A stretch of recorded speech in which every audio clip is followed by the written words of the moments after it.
Hello students, this is my part 10 of biomolecule series of class 11.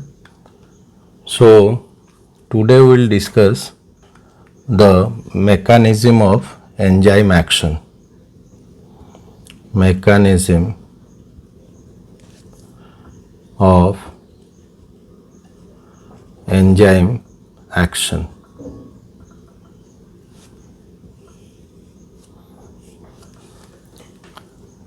So mechanism of enzyme action. So to study the mechanism of enzyme action, two hypotheses were given. Two hypotheses were given. One is lock and key hypothesis. Lock and key hypothesis. Lock and key hypothesis, and second one is induced fit hypothesis. Induced fit hypothesis.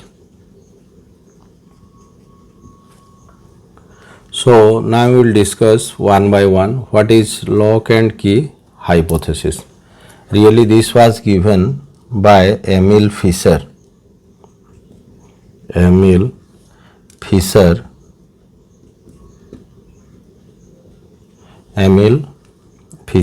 in 1894.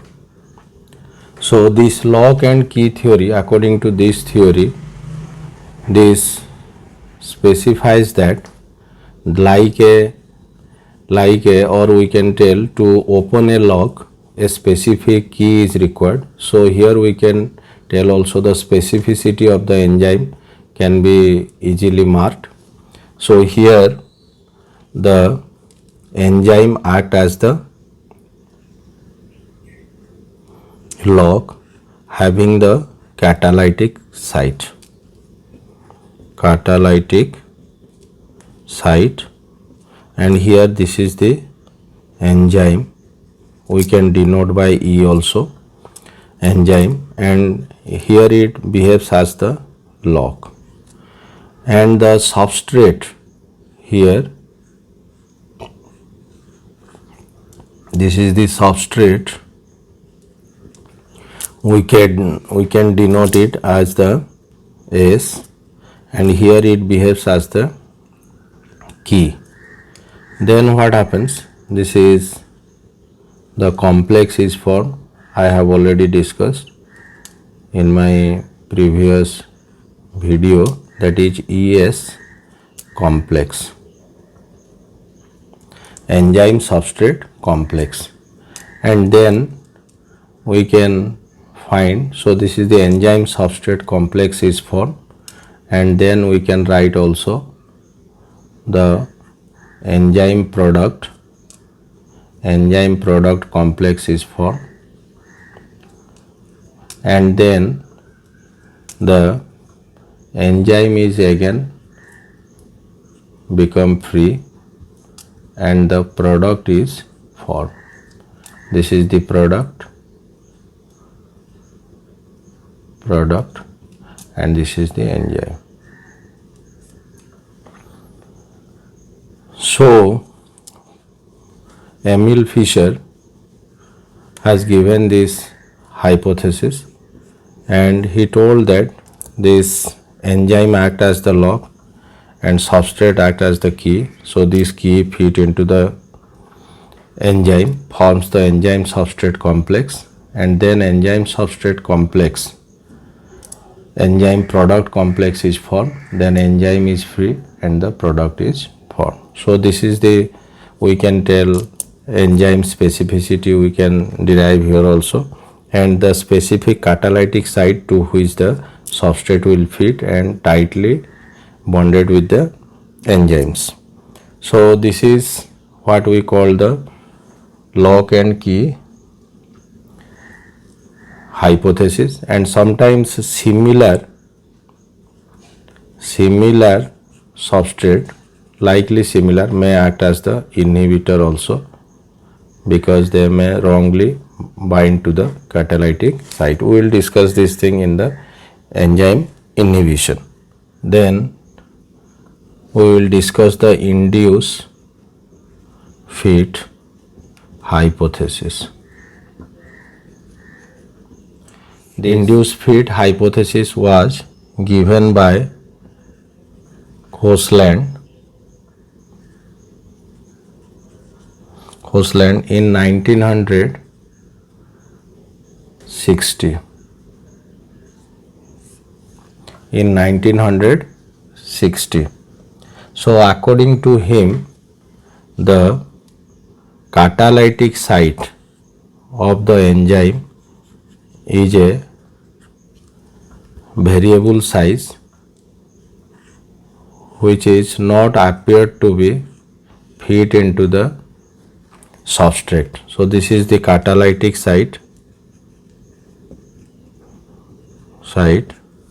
which is not fixed one,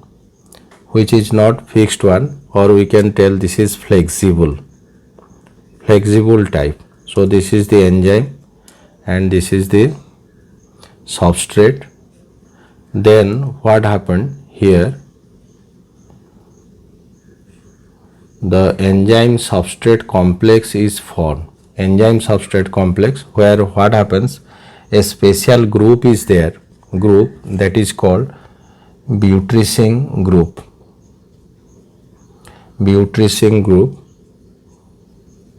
That is called butyrysine group, which is supporting the substrate, supporting the substrate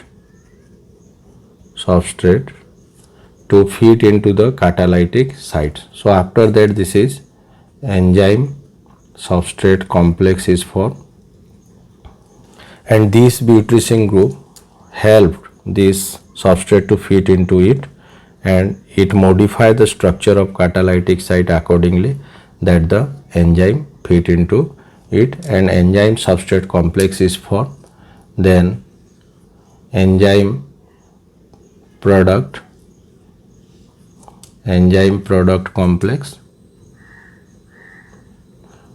in which what happened? There is bond breaking occur or modification occur to produce the product.